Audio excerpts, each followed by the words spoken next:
We're here with Eelke Klein playing City Nightclub, just a little way from Parliament in Ottawa. Did you get to see any of the festivities going around? Not yet, but I think that's. I've got some time tomorrow, so I think we're gonna have a look around tomorrow. Go take a look at our $5.5 million hockey rink that is like half a block from here. You can see if it's worth that or not, but we won't get into it. So you came in, you were in Montreal yesterday. I heard it was a really good party. How was the vibe in Montreal, and what are you expecting tonight here in Ottawa? It was really good yesterday. Actually, it was the second time I played at Newspeak, and it's a pretty dark club, so it's very underground. But the people were really up for a party yesterday, so that was really good. And tonight, I don't know. I have no. I hope it will be a good party. We'll see. I have no expectations one way or the other, but I'm really looking forward to it. I've been here myself for about 2.5 years, and it's been incredible how the scene in Ottawa has changed very quickly. Even in the last 6 months, there's a lot more underground artists, a lot less commercialization of the process, so the crowd really seems to go with that. When you come to a place, are you always playing you, or are you playing to work partially with the crowd to make sure that you think everybody's happy? That's an interesting question. I used to do that. Like I used to play toward. Well, I always play towards the crowd within my range. But there was a time where if I felt it was a sort of different kind of vibe, I might cater into that sort of with my tracks. And nowadays, I would say I play more really my own stuff. And if it's a smaller party or a smaller crowd, I might fall back on playing a lot of my own tunes because I sort of expect that the people that are there are there to see me. That changed a little bit throughout the years. Do you like a bigger venue, or do you like something a little more intimate at times? Both have their fun things about them, but I enjoy like the big stages, like the festival sort of things, or the more intimate clubs. The places that I don't enjoy so much are like the clubs that are about 1,000 people, I'd say, where they put you on a big pedestal like 3 meters above the crowd, and you don't really get a connection. But it doesn't really feel like a festival either. Those are the sort of the flashy kind of places I don't enjoy that much.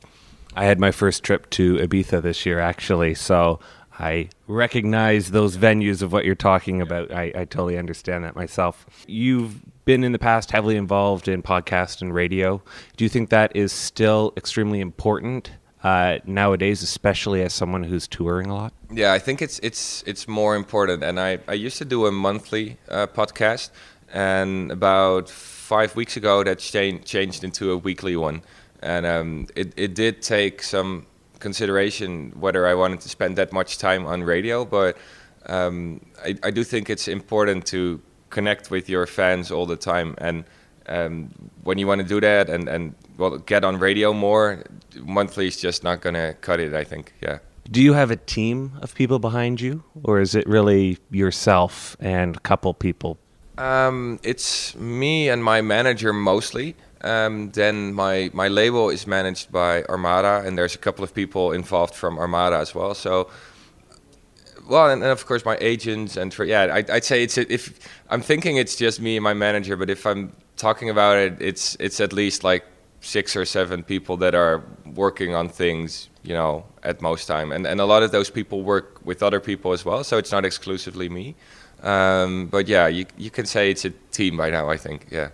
But that would also bring you into sort of more of a family environment where you're meeting other people or connected through other producers or DJs through the rest of your team. Do you feel as though you sort of have that, and there's a couple people that you can always go back to and you feel like, they're part of my crew and I'm part of their crew? Oh yeah, definitely. In a sense, like agents, they like booking agents, they work with a lot of different people, so sometimes it feels like a one-on-one relationship, even though they work with other people as well. But through them you do meet other agents, and you get booked to the same parties a lot. And especially if you look at things like promoters, you will be working with the same one for extended periods of time, so it does feel like you're growing a sort of a family of people that you work with all the time. Is there someone that kind of jumps out to you along the path that made a big influence in where you feel like you've been today that you would like to sort of give a little bit of respect to? Yeah, definitely. People like, I'd say like Hernan Cateno and Nick Warren really helped me throughout the years by supporting my music. Hernan brought me to Argentina for the first time, and then Nick Warren used one of my tracks on his Global Underground compilation, and that helped a lot as well. And there've been others along the way as well. Even people like Oz here from Osmosis in Toronto that booked me for the first time 5 years ago. Actually, no, Gregor from Bring the Beats booked me for the first time 7 years ago or so, and then Oz sort of took over a few years later, and they've really helped me, build here in Canada as well. So there's a lot of people that sort of play an important role along the way. Now, you also do some film score and TV work and production on that side. How much of that takes up your daily routine, and how would you compare it to the more club or electronic side of things? I'd say like right now it doesn't take up that much of my time because I'm pretty focused on the dance music and the club stuff at the moment. But there's periods when it pops up, with assignments and stuff, and it does take up quite a bit of time. Like when you get a request for doing a trailer, for instance, you often get it like no more than 1 week in advance. So you have a couple of working days to work on that.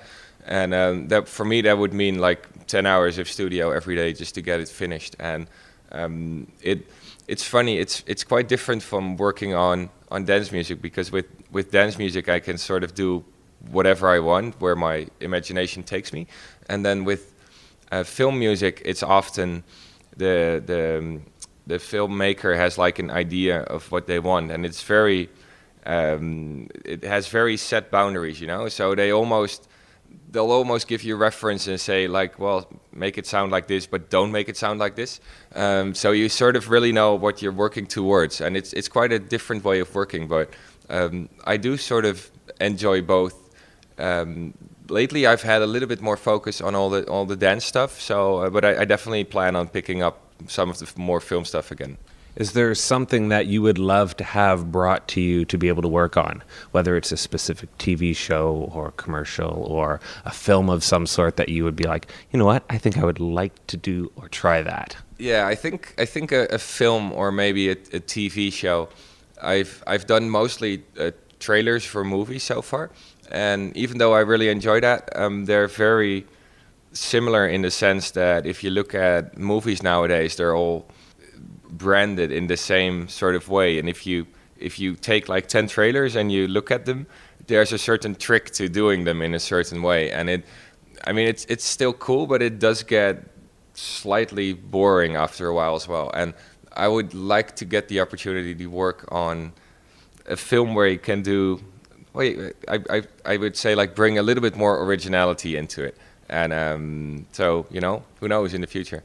And if it was a type of film or a specific film, what would you think it would be? Something along the lines of like Game of Thrones, or or science fiction. Either one of those. I'm really a big sci-fi fan, but also everything related to Game of Thrones or like Lord of the Rings or those sort of movies I enjoy as well. So either would be cool.